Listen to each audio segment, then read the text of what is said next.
Hey folks, welcome back to LA Not So Confidential. This is Dr. Scott. I am finally feeling somewhat human again after a fantastic weekend in Las Vegas for CrimeCon. It was my first experience.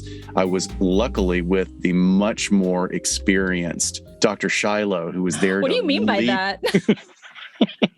Like more Vegas experience? Well, you were there last year. You were there at CrimeCon last year. I know what you mean. It means when I come downstairs from the Airbnb and I'm all ready to go out and you are sitting on the couch with a blanket watching Forensic Files. And I'm like, oh, okay, I'll call an Uber for myself. I see how this is going. Yeah. Well, I was like, I was... It was no late nights exhausting. For me. It was exhausting, but it was exhausting because, yeah, exactly. Because of good reasons. We were interacting so much with people. I just thought it was fantastic. Yeah. Why don't we go ahead and do a little recap for that? So please go to all of our social media. We put all the pictures up there on Facebook. I did some different little categories of listeners and other podcasters and just us setting up and things like that. And then everything's on our stories and Instagram as well. It was a blast. It's so fun looking back at those pictures already. Yeah. I mean, you really helped us out because you did reconnaissance last year without a table. You know, you were walking around, you knew what to expect. We got a podcast table this year, which is wonderful. Like we had a table cover and a bunch of stuff. We had swag, which was all on point, which was all you're doing. Great stuff that was practically gone by the end of the first day, which wasn't even a full day. It was a half day. And it was. People were really loving our swag, which was very cool. I mean, as a consumer, I like to have good swag. So I feel like we put a lot of effort into it, more so than maybe even display, even though display was good, but the swag is where it's at. I mean, you know, that's what people are coming for. But yeah, it was great. I know for you, it was first time meeting some people face to face for both of us. I think this just being a bigger event, a little bit more into the pandemic and safe as it felt, that more people came. So we still were both meeting collaborators of ours for the first time and seeing others again, which was just wonderful. Yeah, it was excellent interaction with our Glassbox family, our new Glassbox family. Thank you, Chris, David, Lawrence, and Matthew for an indescribably delicious meal. I almost felt guilty I was eating octopus because I love my octopus teacher, but this was unspeakably delicious, and it was just one in a long line of courses in our meal. I mean, that's the best part about Vegas is food for sure. And the octopus is my animal avatar. I mean, I love the octopus. And same thing after I saw that documentary, but it was delicious. Yes, we both love them. We are multitaskers ourselves. So, of course, we love octopi. Did you hate me for making you eat that unbelievably fantastic lamb? No, I love lamb. And when you leaned down the table and you were like, Shiloh, you have to eat this. I was like, okay. I went in Vegas, right? It was so really good. Yeah. So good. Also, little Zizix road trip recap. I'm sure some of you saw it on social media. We stopped the second we got out and started walking towards the area.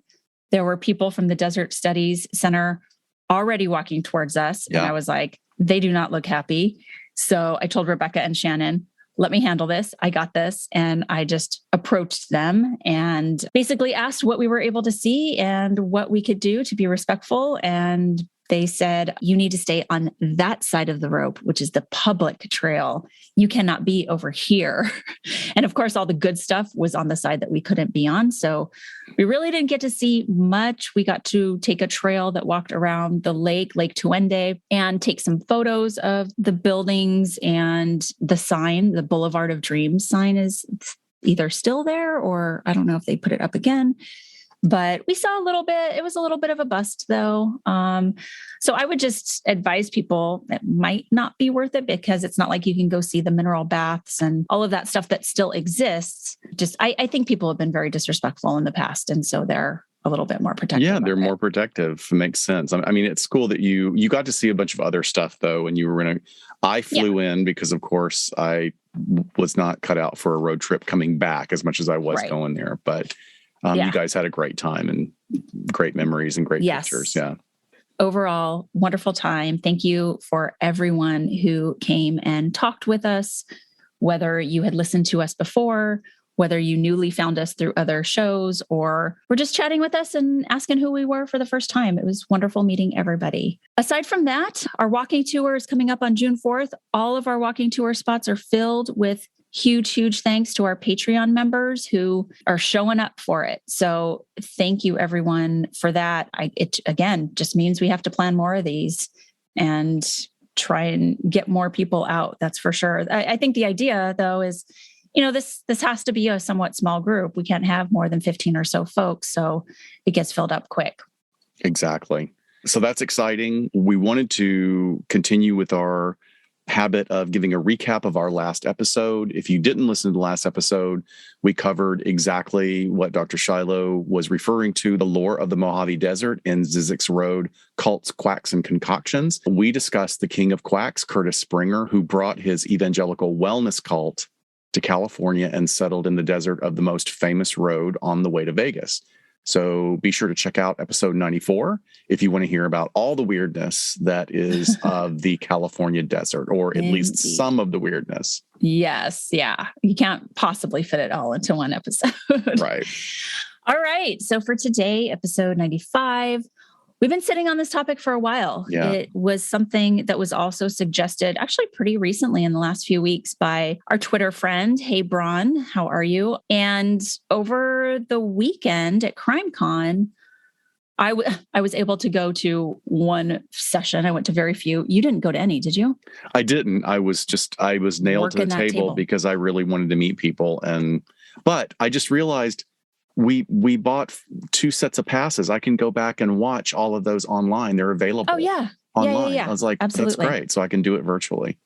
Yeah. So I was definitely inspired. I was able to attend a panel that was hosted by Renee Williams. She's the executive director of the National Center for Victims of Crime. And the panel was called Sister Strong, Fighting Back Against the Dark Corners of the Internet. The stage was shared by 3 absolutely incredible women: Sarah Turney, sister of missing and presumed murdered girl Alyssa Turney; Kelsey German, sister of murdered child Libby German; and Julie Murray, sister of missing woman Maura Murray.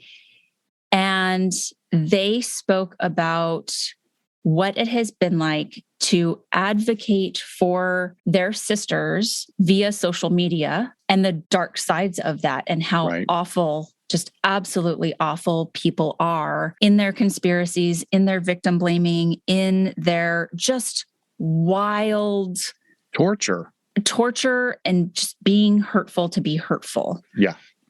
And solely for that sake. Yeah. Right here.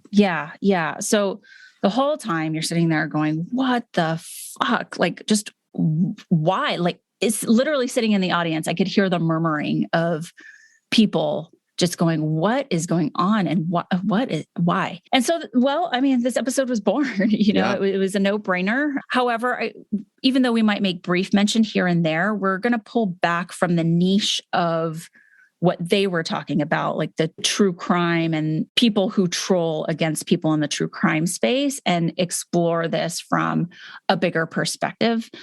So as far as trigger warnings go, there's nothing super heavy here. Descriptions of grave bodily injuries, perhaps verbal abuse, emotional abuse, family re-victimization by what we're describing. But really, it's like people are just being assholes. So that could be the title of this episode today. Right. And even though, I'm glad you said that, because we'll be talking about some of the characterological, diagnosable characteristics that make people be assholes without compunction and without inhibition. But for sure, it's one of those things where I think most people are going to have a pretty strong reaction to this. Yeah. So, Dr. Scott, you want to start us off with an example? I do. And thank you again for pushing this episode, because I have been sitting on 2 articles for each one for over a decade at this point, of not understanding this phenomenon and being horrified about people suffering at the hands of internet trolls. So first one, this is almost a decade. In 2014, a female Redditor accidentally discovered that her husband of 6 years was an online troll.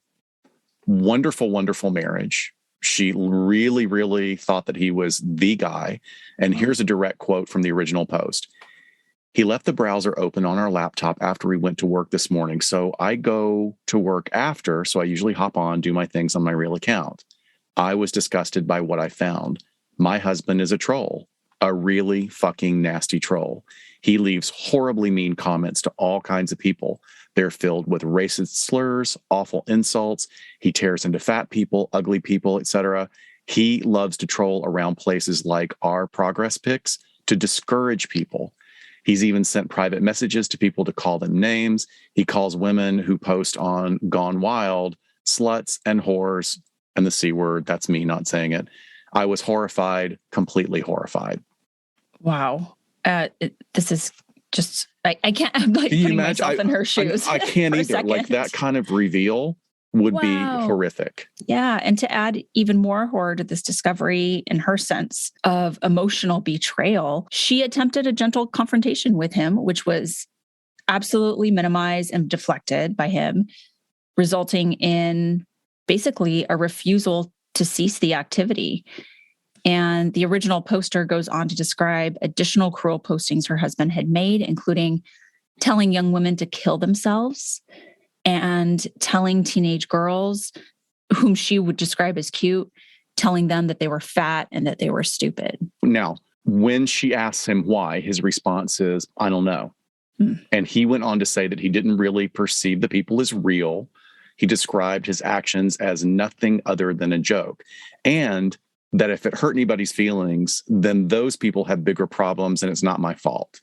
What? Wow. Yeah. So it's like we're seeing this digital abstraction occurring, like what you and I saw with our internet sexual offenders, right? Like the anonymity of being behind a screen. Just the commission of hurtful behavior from behind a computer is a real buffer. It's just crazy how that can happen, that compartmentalization. So the original poster is horrified because guess what? She's 6 months pregnant and she's really wondering, who is the father of my child? Yeah. So this first example then, could this be a man for who all intents and purposes likely antisocial? Does he have warrior gene brain structure? Or does he just not see people outside of his periphery as real or human? I don't know. I mean, there's like, we could go down into a tunnel there. Okay. Yes, definitely. I think all of the research we found speaks to those questions you just posed for sure. Another example, and this is awful. This is here in the Southern California area. In 2012, Orange County Register journalist Greg Hardesty wrote about the horrific 2006 death of 18-year-old Nikki Kasoris. She died on the 241 toll road in Orange County after driving her father's Porsche as fast as 100 miles per hour. And while going at this high speed, she clipped another car, lost control of the Porsche, careened across the highway median, and then slammed into a toll booth. Nikki was killed instantly. She was still strapped into the driver's seat with her seatbelt, but the impact of the collision nearly decapitated her. It's terrible, terrible accident. Awful. Her mom, Leslie, then spent the next 6 years recovering from that event, but not just the event, but from the unrelenting events that followed her daughter's death. And because of the details of Nikki's death, including brutal and explicitly gruesome photos and news reports, became a source of entertainment for some web users, a whole number of trolls that unrelentingly tortured her family.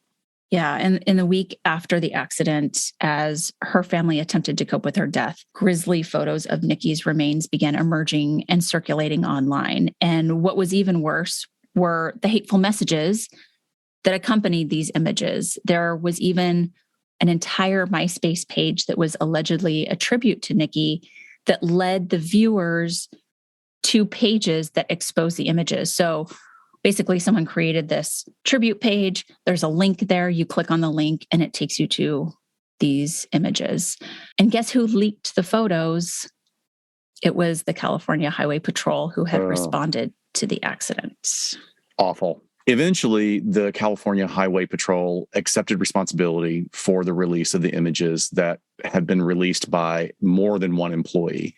And we weren't sure whether or not it was officers that released it or not. I was not able to determine that. But they definitely were employees of the California Highway Patrol. The entire ordeal with the inappropriately released photos eventually led to litigation that redefined law in California regarding death images and privacy rights.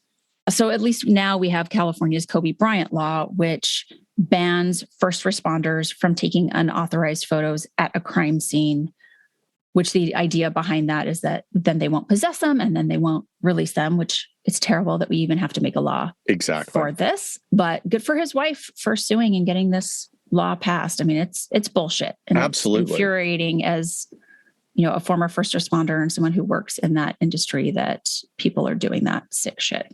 But back to Nikki's story, the unrelenting abuse extended beyond just the posting of photos and went on to include late night phone calls to her parents. The messages would be someone saying something like, "Hey, it's Nikki. Can you pick me up?" Oh my God. I mean, just awful, torturous. Her mother, Leslie's husband, Christos Koustoris, ended up having a heart attack a few years later at the mere age of 48 due to the stress from all of this. And at one point, Nikki's sister, Danielle, she was a high school sophomore at the time, decided that she wanted to be homeschooled because the bullying at school got to a point where she heard that photos of her sister's body were going to be posted in her locker, and it was just too much for her to deal with. Terrible. And there were two other siblings there as well that now as adults, they look back on it and say that they were just walking on eggshells, always afraid that somebody was going to sneak up as a joke and release it on it, because it just, on top of trolling, the idea that kids would not take it seriously was a problem as well. The family went on to spend thousands of dollars trying to get the photos permanently deleted from the internet with the help of a private firm called Reputation.com. Unfortunately, however, the images can still be found. Reputation was only able to do so much. Right. The trolls also went on to write disparaging things about Nikki. I mean, just, she's a spoiled rich kid and she deserved her fate because of the speed that she was going. And while Nikki took the car without her parents' permission, trolls assumed that Christos had let her drive the car and then attacked him viciously for that assertion. No alcohol was found in her system. However, there were trace amounts of cocaine that were indicated. It's important to note that the amount of cocaine was incredibly low. Like it would not have been affecting her decision to do what she did. Danielle later wrote a comprehensive book about Nikki's early life and challenge with a brain tumor at age 8. That surgery and the impact on her brain were some indications that the brain surgery at that age did have some impact on Nikki's impulsivity, which may have been a factor. But let's not lose sight of what happened is that a young woman died. Yeah. And regardless of that, her family was being tortured as a result. So very specific and graphic examples of trolling. We should probably define the term and get into the mindset of how this happens. Just keep that in mind as we talk about the literature moving forward. Some researchers even suggest that we should replace the term trolling with cyber abuse. So back in about 2002, trolling was merely described as, quote, luring others online into pointless and time-consuming activities. Then there's also another phrase or term called kudos trolling, which is the type of trolling that is seen as mutual entertainment of others. So this is how trolling kind of started out. So it's more about people trying to be comical or funny or, to evoke some interesting thought or discussion rather than being abusive. Like an example would be, there's one going on right now with many celebrities where they'll take an awkward or a funny picture of a celebrity in a given movie, make a meme about it and send it to that celebrity. But then the celebrity always responds with, "Stop sending me this shit." Because everybody's doing it in a good-hearted way. That's the canned answer. Exactly. Just stop sending me this shit. Yeah.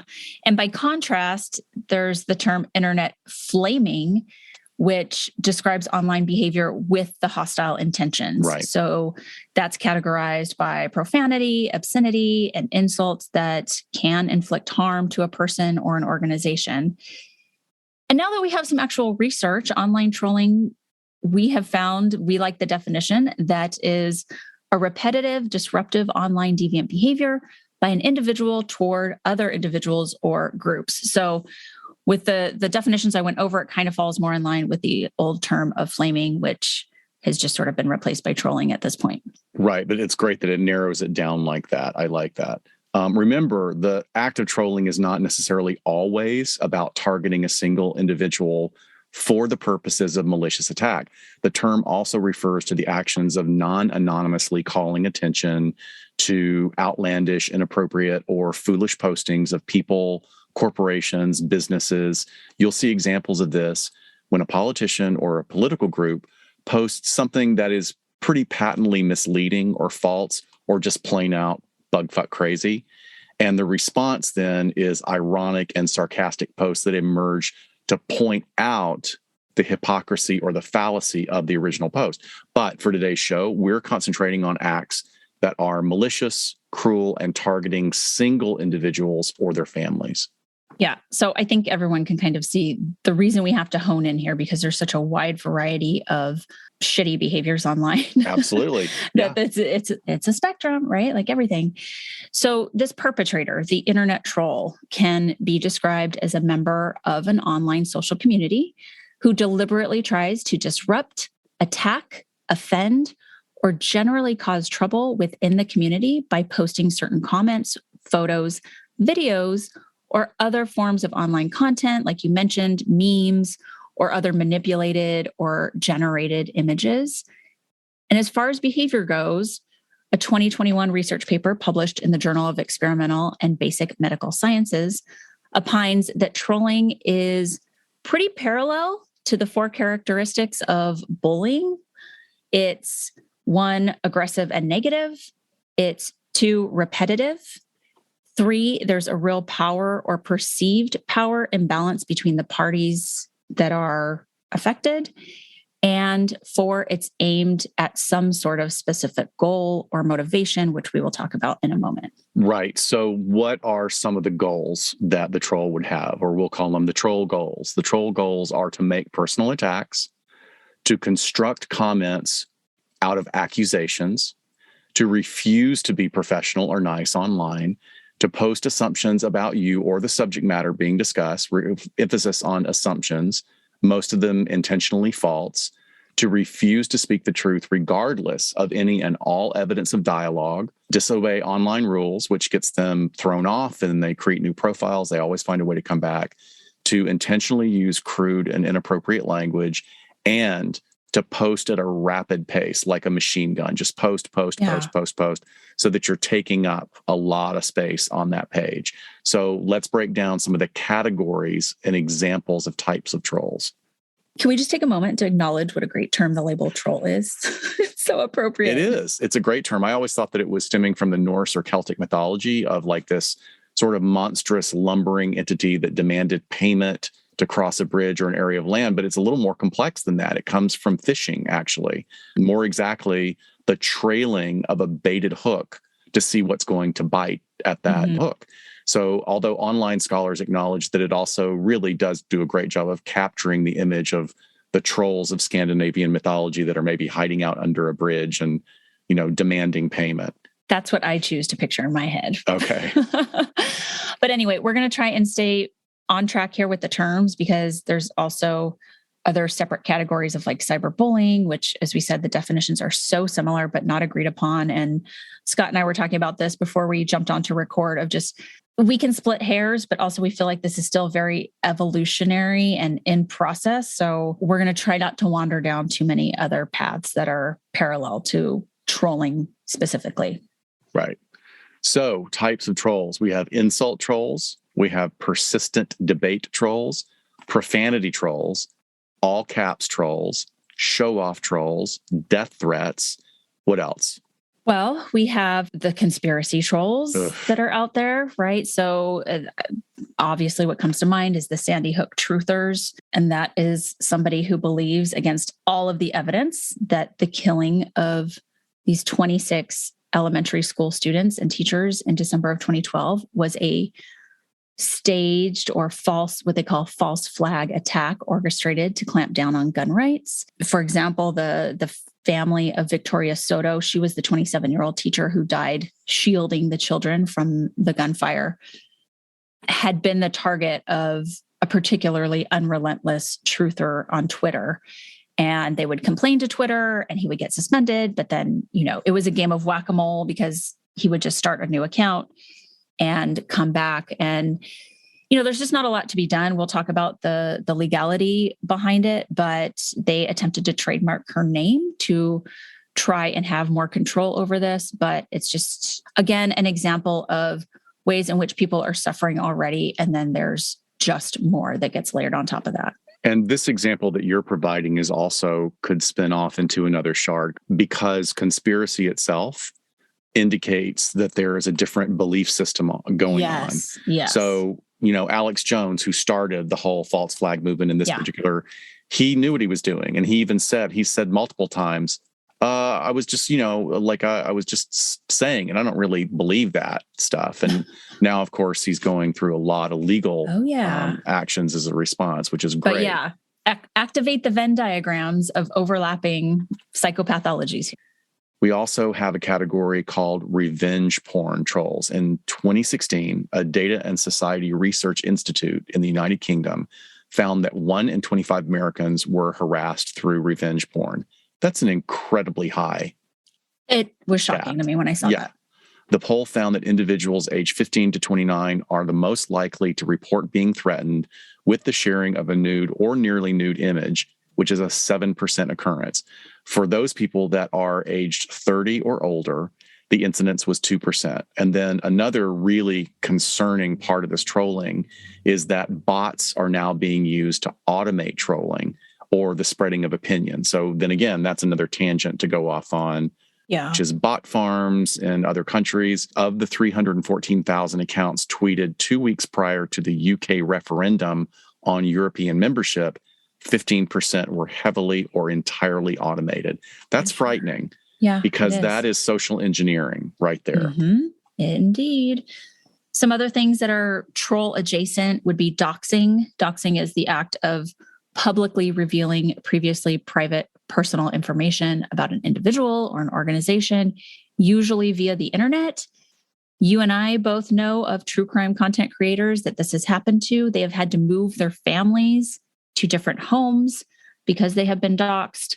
This is also something that has happened more frequently for law enforcement officers in the last couple of years, especially if they're in high-profile positions in their departments or if they have an online presence themselves. This is how folks are sort of channeling their anger at law enforcement, is through doxing. And then shitposting. We've talked about this before in the incel culture. Particularly is where you and I have mentioned it. Shitposting is posting content to an online forum or social media that is aggressively, ironically, and of trollishly poor quality, as I found a quote. And shitposts are intentionally designed to derail discussions or just cause the biggest reaction. You're just literally posting shit to try and get a reaction out of people with the least amount of effort. So interesting phenomenon, even within a culture that kind of like the incels, there's an ideology there's some shared beliefs, and they'll do it to each other. And then swatting is also a bit adjacent to what we're talking about. And swatting is a criminal harassment tactic of deceiving first responders into sending police or emergency services or a SWAT team to another person's address. And it's basically a crank call saying, there's an emergency going on, and some unknowing person opens the door and there's a SWAT team there. So this actually is criminal because it takes up government resources. There's also a recent case where online gamers, there was one that was pissed off that he kept getting beat. So he swatted a home and someone was killed in police fire. Yeah. Again, this is one we've talked about maybe doing its own standalone episode on. Definitely. But I do want to talk about impact on victims, because we've heard couple of stories so far, but even just lower level, way lower level than that. I mean, you and I have had some harsh negative comments and feedback to our podcast. Why does this stuff hit so hard when we have lovely, lovely comments from people and we know we put out good quality work? It still hurts, right? Of course it still hurts. I mean, part of it is that, this is a little venture that you and I have started. It is somewhat of a hobby, although it takes more work than a hobby, and we still enjoy it, but we have passion for it. It's our baby. And we care about the people that listen. And, of course it hurts. I think that also, we're lucky. I think that we're lucky because the worst comments we've gotten have come from people that are problematic. Like there's something going on. Like we've said many times, we get great critique and feedback from listeners that are like, hey, you got this wrong, or hey, you might want to look at this because I think you misspoke. Totally. Which is wonderful. What a great relationship to have. But I'm sure maybe we're just not sexy enough. You know what I mean? Sexy as far as like being high profile or something, or or maybe they see us as like, oh, it'd be too much work to bust their chops. Nothing that I would like put in the category of trolling, but just to say that some negativity hurts, and we're going to talk about how to respond to trolls, but it can be a little bit emotional and confusing of how to respond if you respond at all, because it's like, oh, does this person just not understand? And do they need a little extra guidance on what we were trying to say? Or is this like zero worth my effort, Well, you bring up something really important, because we may not have time to. Like, if somebody's in grad school and they're asking me a question, I will go out of my way to do what I can to answer a question. But if it's something that's clearly just, designed to piss me off, I don't have time for that. And good for you for trying to be a little jokester, and good for you. Good for you. Good job. Well, we know that trolling can really cause significant harm and distress. It's been associated with serious physical and psychological effects, including disrupted sleep, lowered self-esteem, depression, self-harm, suicidal ideation, and in some cases, even completed suicide. And in general, just speaking to why it hurts so bad, we recall negative experiences and feel negative experiences more intensely than positive ones. It's human nature. And although we may have many, many more positive experiences, it's still the negative stuff that sticks with us. And there's a few reasons why this occurs. One, our brains process positive and negative information in totally different hemispheres. Negative emotions generally involve more cognitive functioning, and the information is processed more thoroughly than positive ones. And therefore, we tend to ruminate on the unpleasant events more than the happy ones. So what are we doing? If we're giving more attention to it, if it's being processed differently, it's getting stored and more embedded and in areas of high emotionality. We also tend to use stronger language to describe negative experiences, which is doing even more embedding when it's being encoded into our brains. So you've got a really powerful process you're talking about. It's also important to remember that some people's baseline may not be at the most optimal level to deal with negativity like this. So if someone is dealing with moderate to severe depression already, and then at the effect of this type of trolling behavior, then the effects are going to be even more significant and even more rapid, and in that circling sort of downward spiral that one experiences when you're being tortured this way.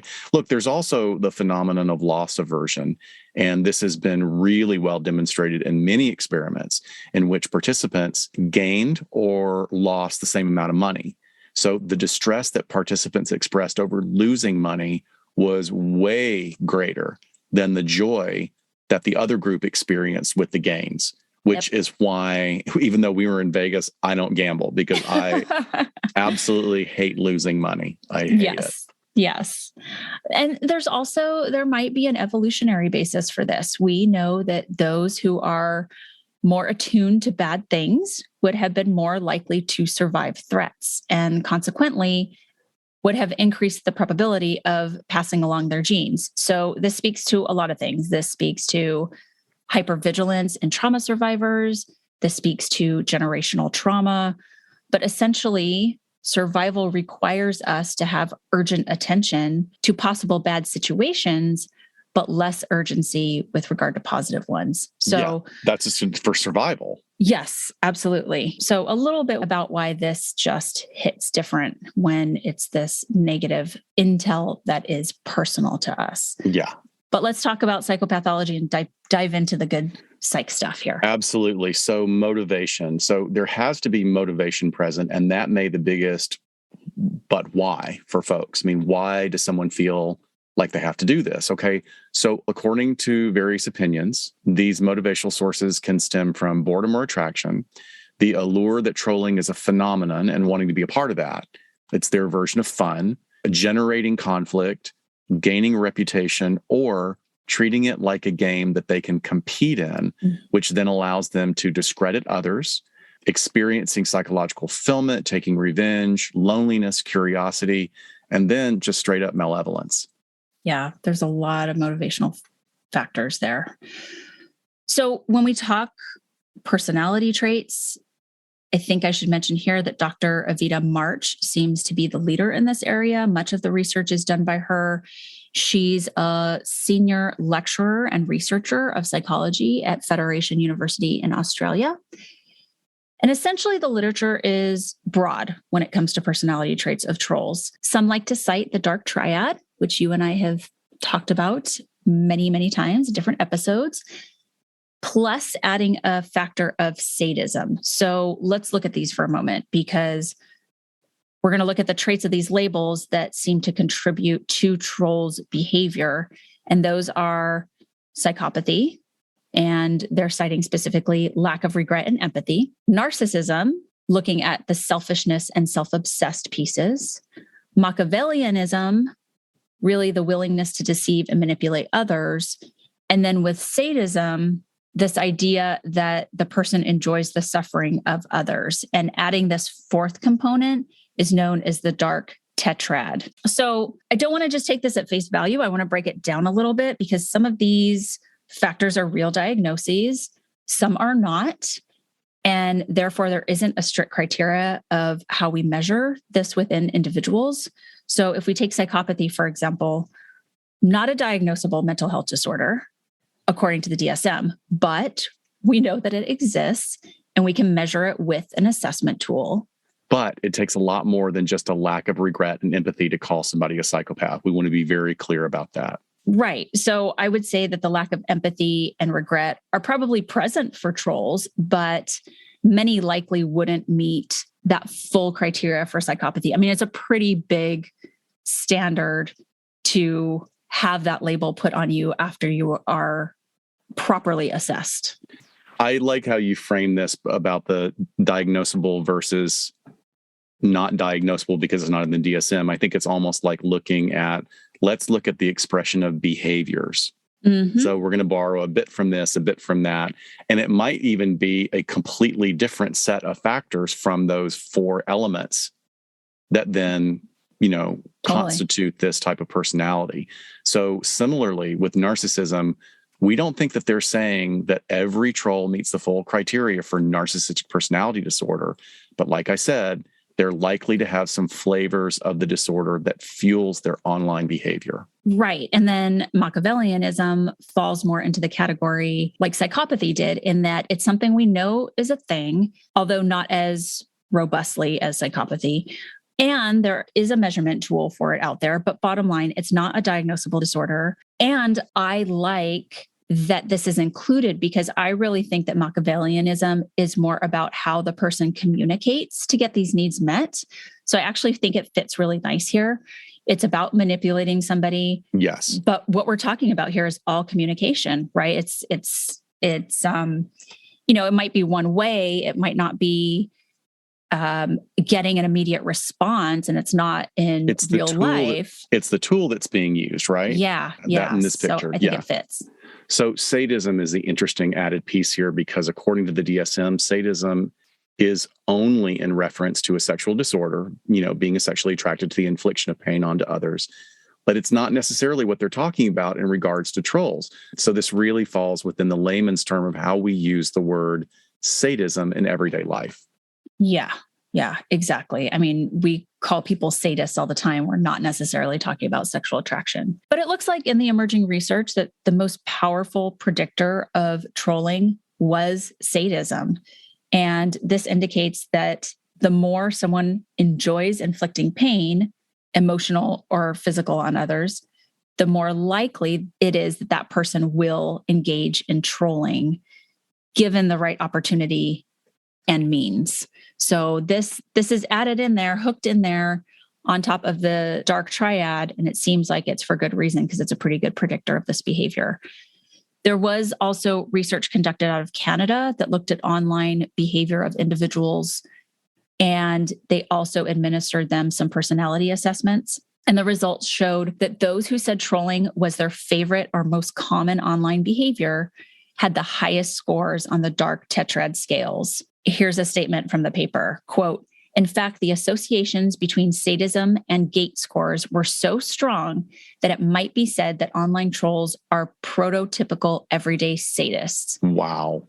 Yeah. They also drew the conclusion that, quote, "both trolls and sadists feel sadistic glee at the distress of others." Terrifying. It is terrifying. And it makes me immediately now want to go down another path of like, how much of that is due to brain structure versus how much of it is due to environmental factors and developmental factors. But another study conducted in 2016 looked specifically at trolling behaviors on Facebook and found that when they considered personality factors, those with psychopathy and sadism traits were more prone to trolling behavior. And the motive or trigger was, quote unquote, negative social power. Did you know that there's an actual assessment called the Global Assessment of Facebook Trolling, the GAFT? What? No, but psych assessments come a long way since we were in school. I guess so. And maybe even better because it means they're getting very specific about how they're analyzing this data, which I like, definitely. Oh, I'm sure. It's very cool. So self-esteem is a big thing in this profile that we're creating, which is very interesting because earlier, as we started talking, the negative impacts of being tortured by these people is a huge impact on your self-esteem. And yet the people doing it have that sort of characterological or foundational basis of narcissism, which comes from early wounding, tortured, severe wounding of self-esteem as a child that is then protected with a veneer of narcissism and narcissistic acts. So a 2020 study by Dr. March looked at several factors, including the role of self-esteem, and found that self-esteem wasn't a standalone predictor of trolling behaviors, but when high self-esteem was combined with sadism, the person was more likely to troll. This is super interesting because previously low self-esteem has been correlated with cyberbullying. Mm-hmm. Okay, so just as a side, and we had to take out a whole chunk of information for another episode. Cyberbullying is defined as aggressive behavior committed by a group or individual online in a repetitive and intentional manner against a vulnerable victim. So the idea is that it's a cycle, and the more that they hurt someone else via trolling, the better they feel about themselves. Yeah, I don't know. I keep saying that it's like horrific or scary, but when we're talking about high self-esteem and high sadism, that sounds like quite a combination. So I hope everyone's getting an idea of like formulating a picture of what these assholes are working with here. Yeah. And I got to say, I'm really surprised. I would not have known that there was that inverse ratio of esteem in this particular picture, but how wonderful that we have metrics to measure that. Absolutely. And I think we can't talk about this without talking about the online disinhibition effect. This effect plays out when the buffer of online behavior and interactions with others is not happening in real life or face-to-face. So someone can leave a comment and then log off. Someone can post something mean or nasty and not have to see the look on someone's face or suffer the personal consequences of their actions.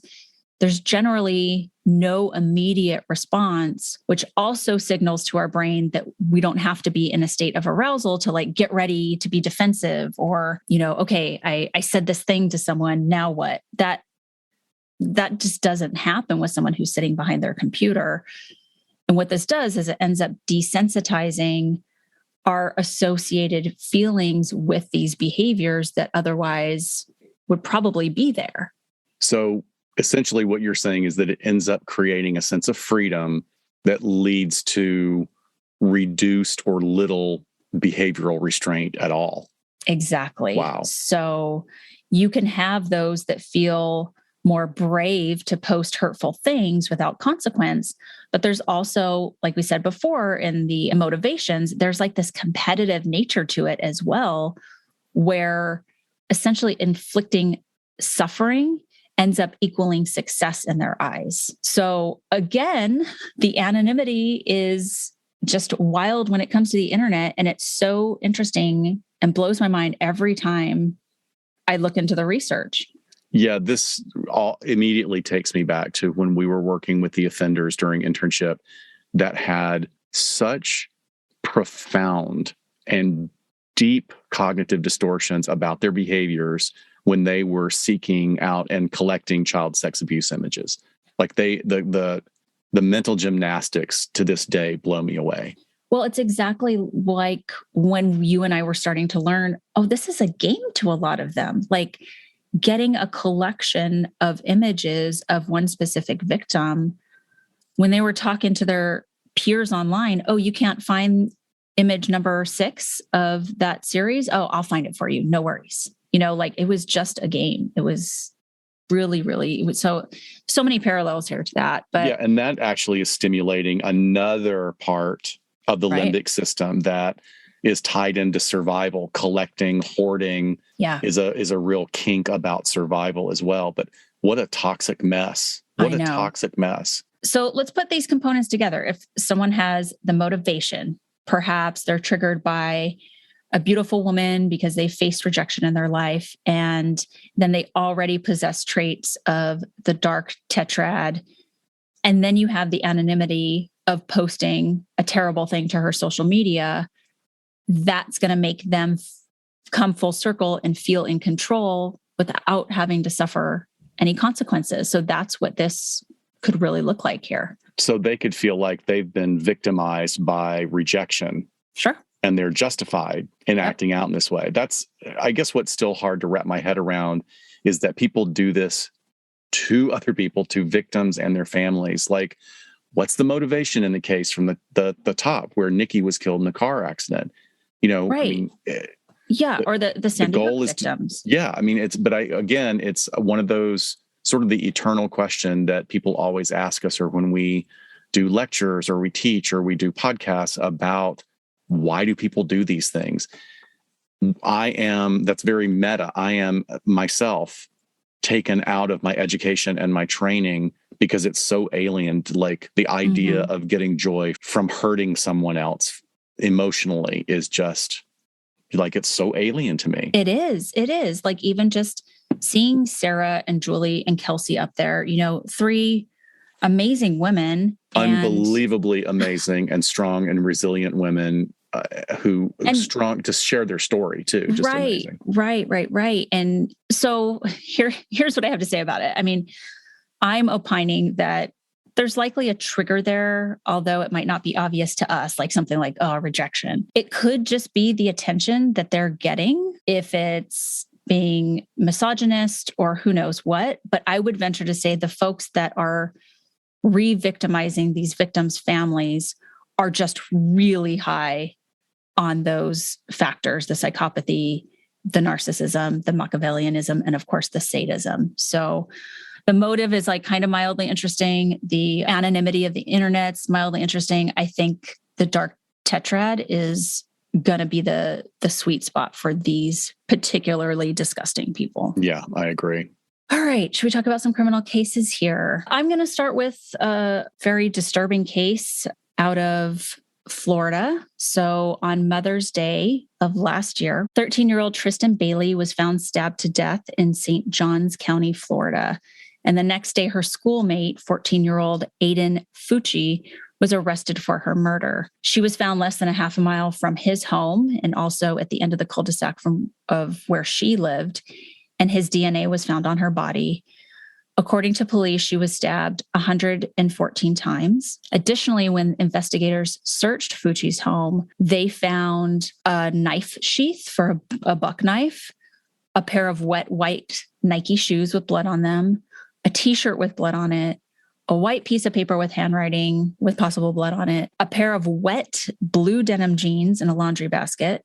And they also found blood and dirt in the drain in the bathroom sink that was adjacent to his bedroom. So court records indicate that there were some mental health concerns and had been present.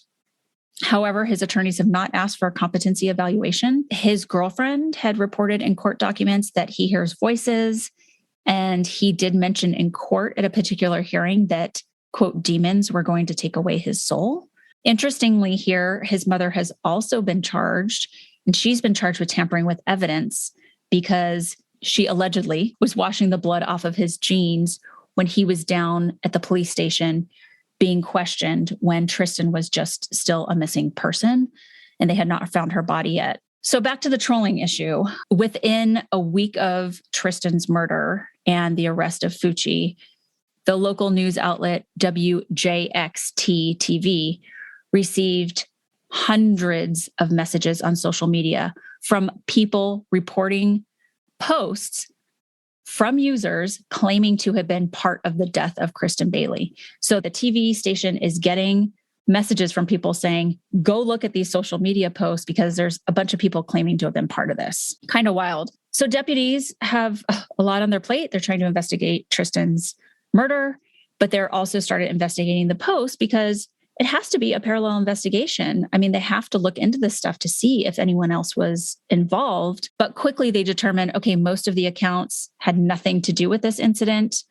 Some of the posts were also taunting Bailey's family and friends. One showed like some random picture of a bloody knife, and then they're claiming that it was used in her murder. A lot of the posters were using the hashtag Free Aiden. The sheriff has been pretty outspoken about this. Sheriff Rob Hardwick said crime analysts are on the job and they've identified several accounts and are closing in on the identities of the posters. And they have identified some as what they call verified trolling accounts. So people who are kind of known for just doing this shit. But here's the loophole, actually, in this case that could result in criminal charges. So Florida state statutes show that someone could be charged with interfering in the investigation because it's kind of happening simultaneously. So it could be whether it's resisting an officer or providing false information to law enforcement, someone actually could be held responsible in a criminal way for this. I mean, the latter, if you're providing false information to law enforcement, that could be a felony. And then there was an attorney who was quoted in an article who was commenting on the case. And he said, your First Amendment right is not absolute. And it's not absolute when you're affecting a criminal investigation. So excellent. That's an excellent response.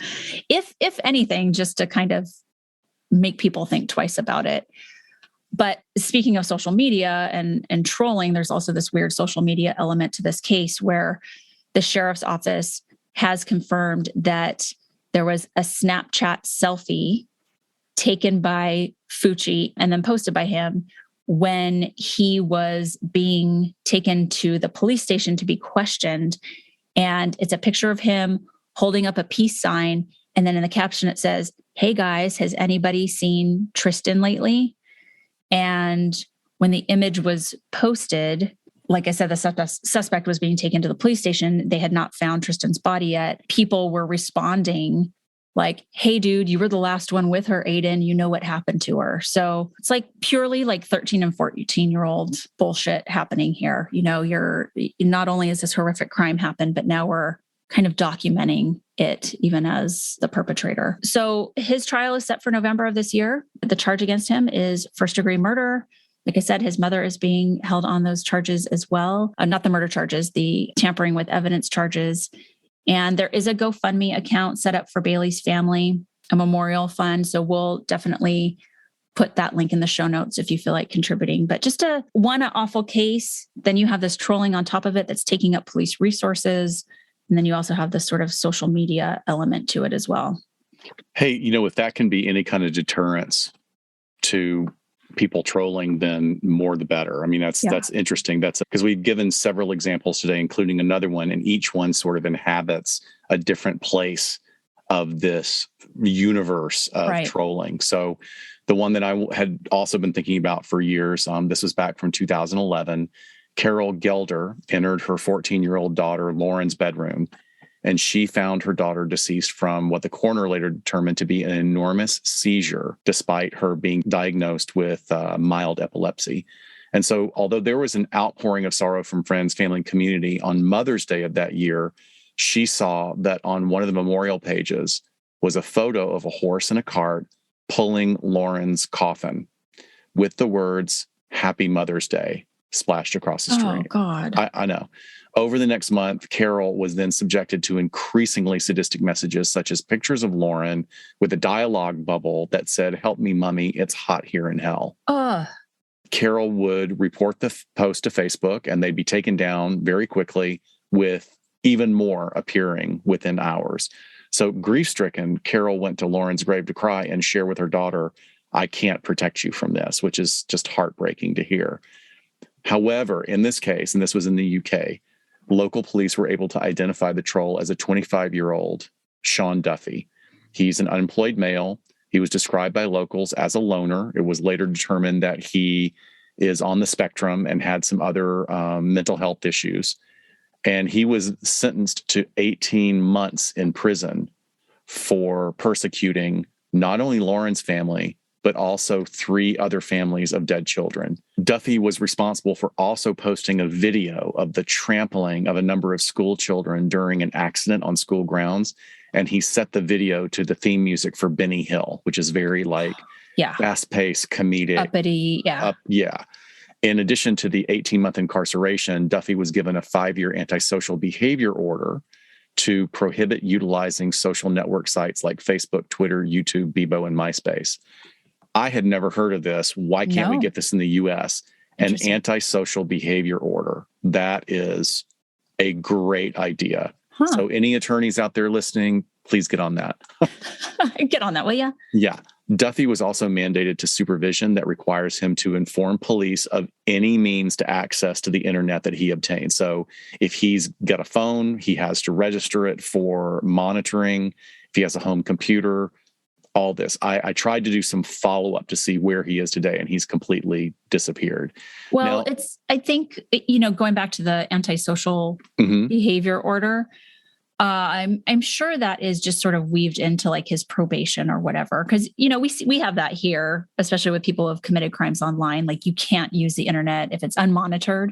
Maybe. So but this seems more specific, doesn't it? Like, well, they can make those as specific as they want, but it would be interesting to look and see what those behavior orders are. And maybe they extend to other things in the UK. No, that's a good idea. I'm going to see I'm going to go search those out, and we'll post them on the Facebook page if I can get any more information. One of the awful things, though, is even though he was arrested, charged, and sentences, his actions spawned a lot of copycats. Of course. So all of them posting on tribute sites of accident victims, not only the original victim, but many more. He also did another one, which was particularly horrible, when 4 miners died in a subterranean flood.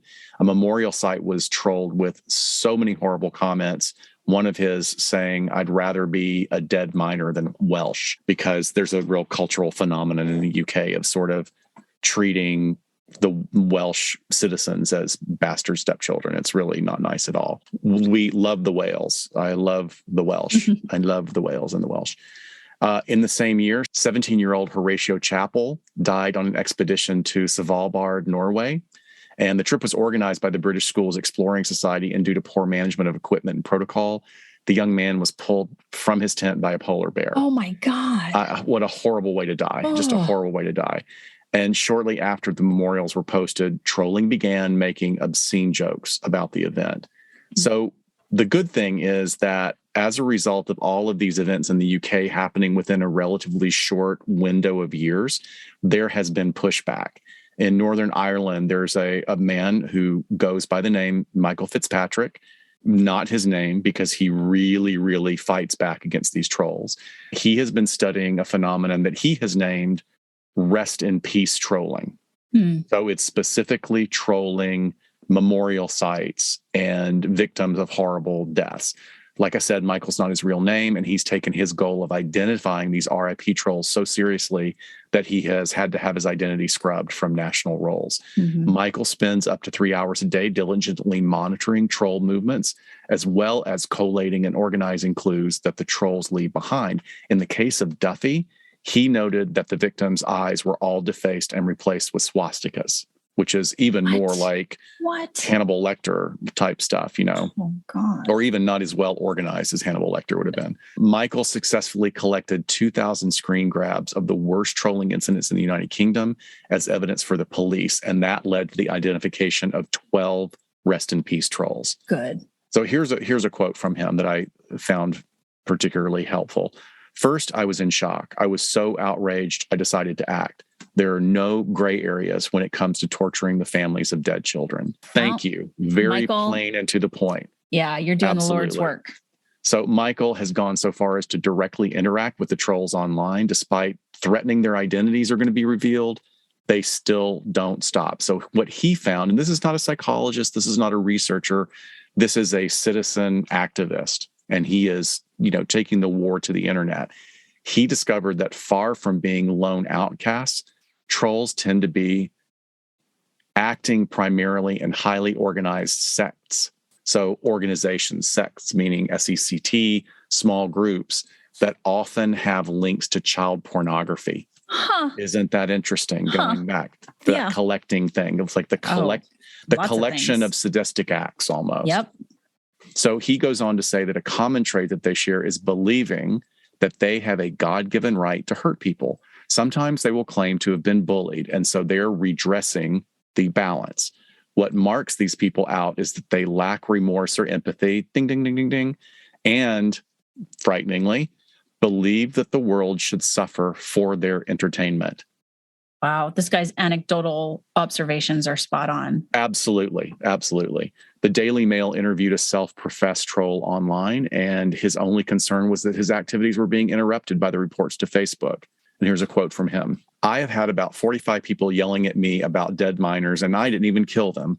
When he was asked about his reasons, he goes by the professor, he stated that increasing the pain of grieving families is what he does best. He is quoted as saying, I ruin family, friends, and grief tourists' view of a dead person. I can't. I don't even have words. I know. So overall, trolling is not a crime yet. It's not a crime under federal law. However, under the laws of many states, harassment, stalking, and bullying are illegal and actionable. Yeah. So this is the frustrating part, because not that we're going to go into a whole conversation about, freedom of speech and things like that, but there is, some real issues here that we have to look at when we look at rights and privacy and things like that. So Section 230. So this is important. This is part of the Communications Decency Act of 1996.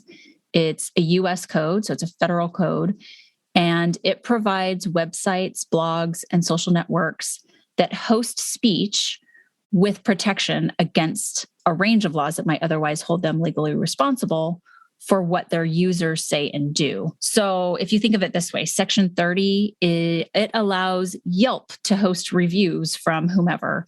It allows Craigslist to host your classified ads, or Facebook and Twitter to host our posts, right? Like, without being held responsible for what all of these people are adding to these sites.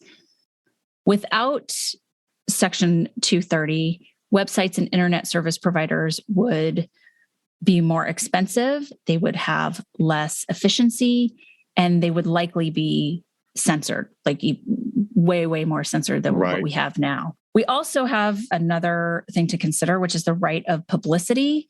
So this prevents the unauthorized commercial use of an individual's name, likeness, or other recognizable aspects of one's persona. And it gives the individual the exclusive right to license the use of their identity for commercial promotion. So that it is a little bit of a more narrow area there, but this is a state law, and only about half of our states currently have this. So, we were talking about like trying to trademark a name, and does that offer protection?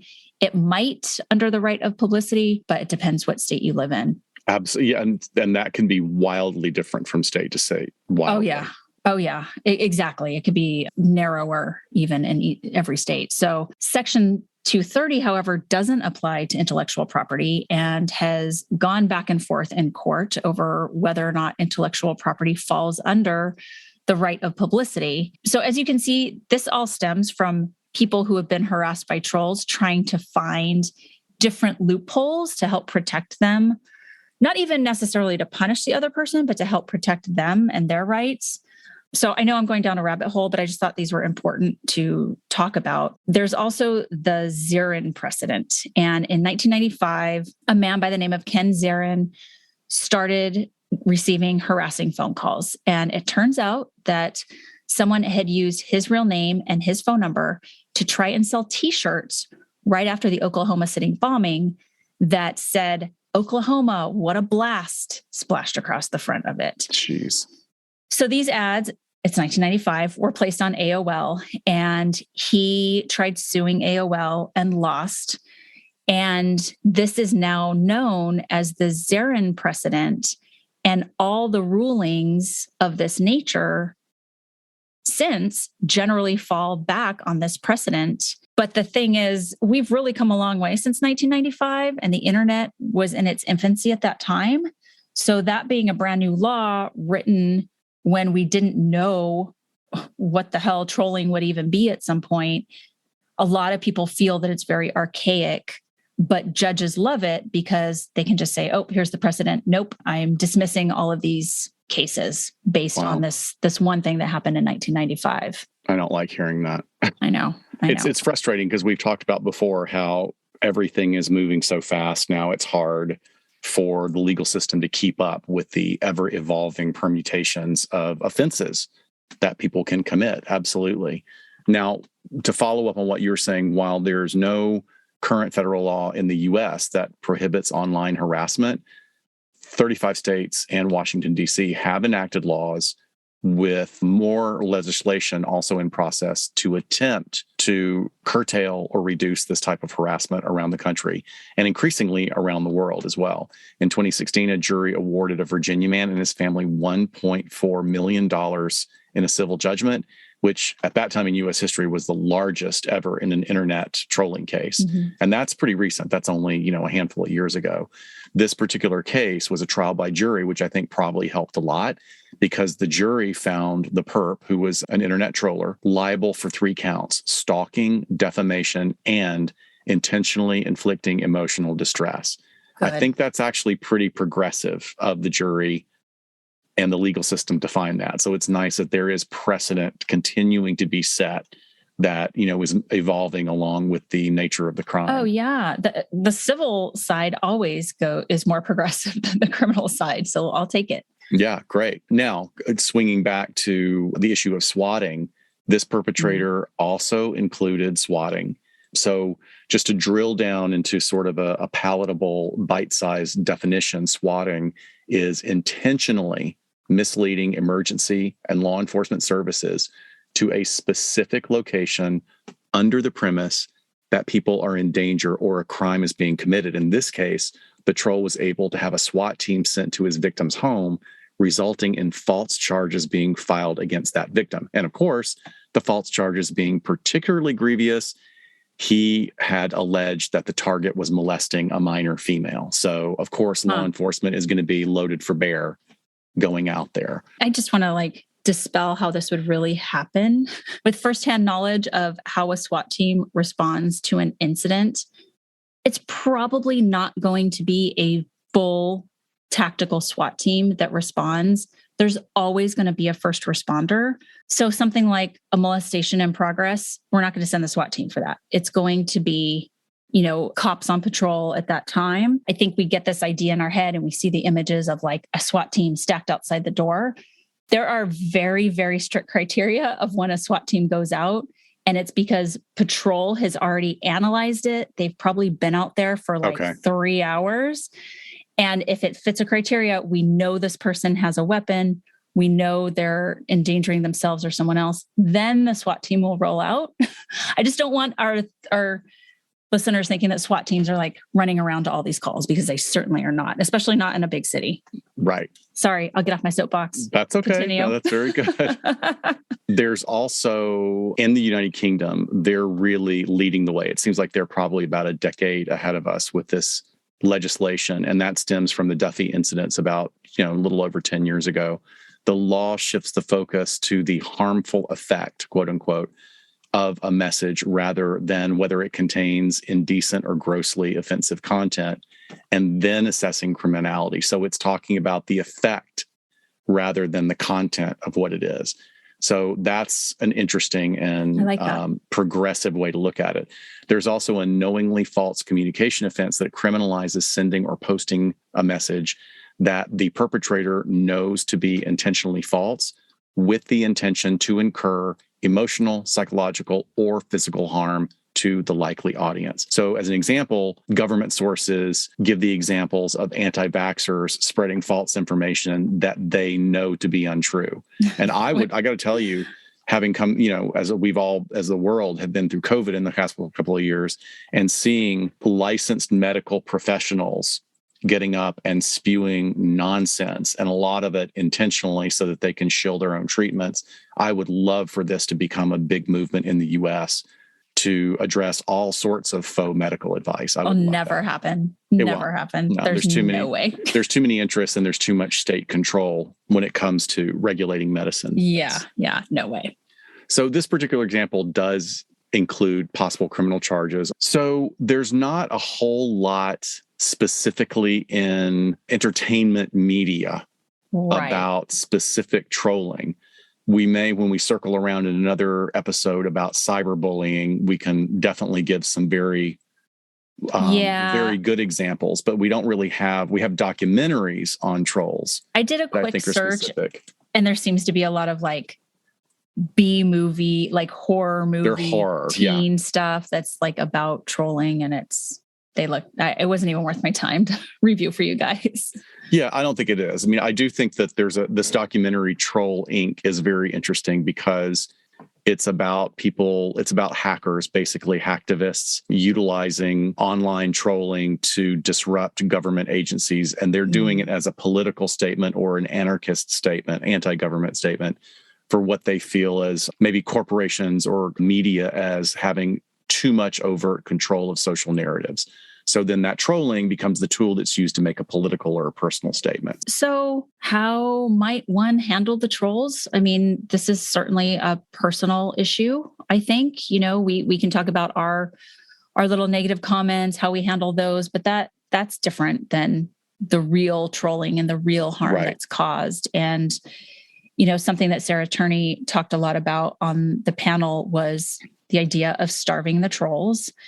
And, I think that's a variety of behaviors as well. Do you just ignore across the board?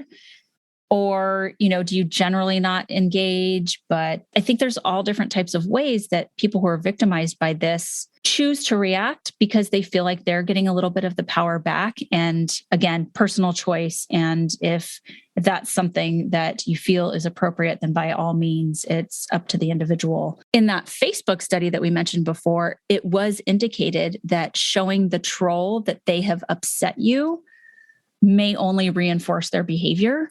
So reacting to it in a certain way, or even it could be like reposting their comment, even if you like de-identify or are kind of showing everyone else what an asshole this person's acting like, it seems to still do something to reinforce their behavior because it's some attention, right? It's that positive reinforcement.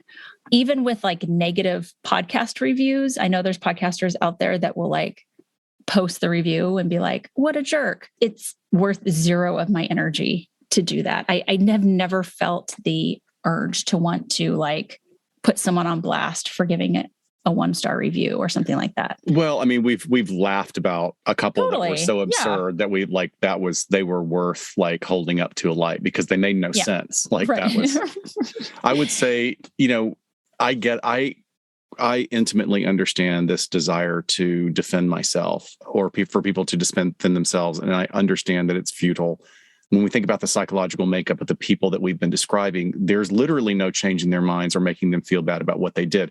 However, I will say online, probably a year and a half ago, there was a post that came up that involved a lot of people from my hometown that I went to high school with, a number of people that, I mean, really lovely, lovely people that I have reconnected with through social media that I didn't have the opportunity really to hang out with in high school. Mm-hmm. And there was a discussion going on about sexual assault, and someone was being, a little bit dismissive globally about the idea of sexual assault. And I said, I came forward and I said, as a guy who has been sexually assaulted, I can relate to this. I certainly don't know it. I don't know what the female experience is, mm-hmm. but I know how it has impacted my life. And there were like 6 people that I don't know that all responded with the laughing emoji. What? Yeah. So out of like 75 comments on this friend's post, there were, a number of laughing emojis. And so what I did was I floated it over, sorted by who did that, and I did a screen grab. Uh-huh. And I just posted it as a response. Like, this is really interesting that someone's talking about sexual assault and these people thought it was funny. Can anybody explain this? Yeah, I think, you have to look at your motivations. And I know when we're emotional about something, we might not even want to be examining that. You're talking about me, aren't you? Are you talking about me? I am. You're talking about me. Totally. But, it's like you have, you and I probably tell people this in therapy all the time. Like when you're deciding what action to take, you have to know that it's going to be for you and not for that other person, because you are not changing their mind. Right. Are you shaming them and making them feel bad that they put that smiley face? If they put that smiling face, they're probably fucking assholes and don't care. Right. So, I mean, maybe 1 of 6 was like, oh crap, he was serious. My mistake, my bad. But it has to be more for you. And if someone's able to articulate that and have some understanding behind it, then screen grab and post, baby. No, I'm glad you said that though. But if also just building on the real, man, maybe that wasn't the best use of my time. It wasn't the best judgment. I did feel like I drew a line in the sand that was necessary for me. But I really like what you're saying there, is that it has to be for you drawing a line in a sand that says no more. Yeah. And then you move on from it. Right. If you don't hold on to it white knuckled and like, I'm going to track those 6 people down and I'm going to don't expect anything and flame out their of it. pay. You're not going to, don't lower, not lower, but regulate or manage your expectations, because ultimately all you can control is what your feelings are. So that's a great intro to our next part. How can I recover from a trolling attack? First is acknowledging your feelings, because a lot of shit's going to come up. Yep. Because that's what the attack was designed to do, was to get you to have an emotional reaction. So acknowledge what you're experiencing, talk to people that you trust, take a break from technology, because technology is absolutely what's feeding all of this. And then stand up for yourself. You're not giving away your power, but you maintain your power by not engaging and building on what Sarah says, starve. I love when somebody sees a troll happening and all they do is post, don't feed the trolls. Right.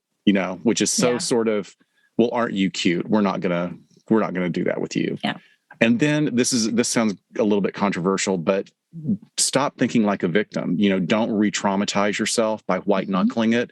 Avoid rumination, and as best you can, move on, because when you move on, you take away the power from the perpetrator. Right. And that probably sounds like, easier said than done, right? These Absolutely. are skills. Absolutely. Especially people who have suffered trauma or the loss of loved ones. Hopefully you're getting, some professional guidance and mental health intervention. And these would be skills that you would learn how to avoid rumination and cope with this stuff and quote unquote move on. It's a lot of work, unfortunately, which sucks because you're not the person that caused all this.